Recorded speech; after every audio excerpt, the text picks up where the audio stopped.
ప్రచారం ఒడిచింది కదా అని ఊకే సపడగాక ఇంట్లో కూర్చునే రకం కాదు మనోళ్ళు. పబ్లిక్ ఎట్లయితే మన దిక్కు మల్లుతారు, ఏం చేస్తే మన బుట్టల పడతారు అని రకరకాల ఎత్తులేస్తుంటారు, భలే ప్లానింగ్లు వేస్తుంటారు. ఇట్లనే ఊర్ల పొంటి గట్టినే నడిచినాయట పంపకాలు. ఎవరెవళ్ళు ఏమేమి ఇచ్చిర్రు, ఎవరెవళ్ళు ఏమేమి పుచ్చుకుర్రు చూడాలి కదా. అట్లా పోయేసేద్దాం నడువురి.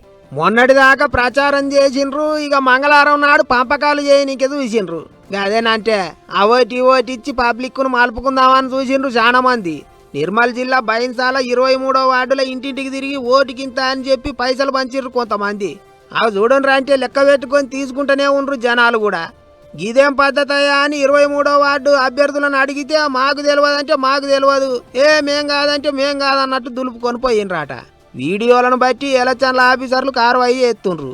ఇక సంగారెడ్డి జిల్లా సదాశివపేటల చాందుబాయి హోటల్ కాడ మాజీ ఎమ్మెల్యే జగ్గన్నను చుట్టుముట్టిండ్రు పబ్లిక్. చాందుబాయి హోటల్ కాడికి ఎప్పుడు ఛాయ్ దానికే పోయినా జగ్గన్న అక్కడ ఉండే పేదోళ్ళు ముసలోళ్ళకు పైసలు పంచుతుంటాడట. అట్లని ఇక ఎలక్షన్ల టైంలో పైసలు పంచితే ఎట్లూకుంటారు, అందుకే పోలీసు వాళ్ళు వెంటనే జగ్గన్నను అక్కడి నుంచి దోలిచ్చిండ్రు.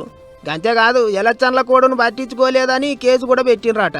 ఇట్లనే మంగళవారం పొద్దుగాల సంగారెడ్డిలో బండెక్కి తిరిగిన జగ్గన్న అంబేద్కర్ చౌరస్తా కాడే చెప్పులు కుట్టుకునే మనిషితో ముచ్చట్లాడిండు. అసలు గిట్టుబాటు అయితే లేదని మనసులున్న మనాదంతా చెప్పుకునేటాలకు అక్కడిదక్కడనే జేబులున్న 50,000 నోట్ల కట్ట తీసి ఇచ్చేసిండు. ఇంకో దిక్కు లీడర్ల ఇండ్ల మీద పోలీసోళ్ళు ఎలక్షన్ల ఆఫీసర్ల చెకింగులు కూడా జోరుగా నడిచినాయి. కారు పార్టీ వాళ్ళ ఇండ్ల మీద చెకింగులు అయ్యేటాలకు లీడర్లంతా మస్తు గరం అయ్యిండ్రు. అటు కామారెడ్డి జిల్లా బిచ్చుకుందల సోమవారం మాపటిల నుంచే సురువైనాయి పంపకాలు. చెయ్యి పార్టీ వాళ్ళకు కారు పార్టీ వాళ్ళకు నడమ అక్కడ లొల్లి గట్టిగానే అయ్యింది. గిట్లా చాలా జాగాల్లో పంపకాల పంచాయితీ నడిచింది. ఎలక్షన్ల ఆఫీసర్లకు షికాయితులు కూడా గట్టిగానే పోయినాయి. కానీ ఆశపడ్డ ముఖం పాచిపోయిందట అని మన వెనకటోళ్ళు ఎప్పుడో చెప్పిండ్రు. పైసలు తీసుకొని ఓట్లేస్తే ఉత్తగా ఆగమవుతారు పబ్లిక్, జర సోంచాయించుకోండి.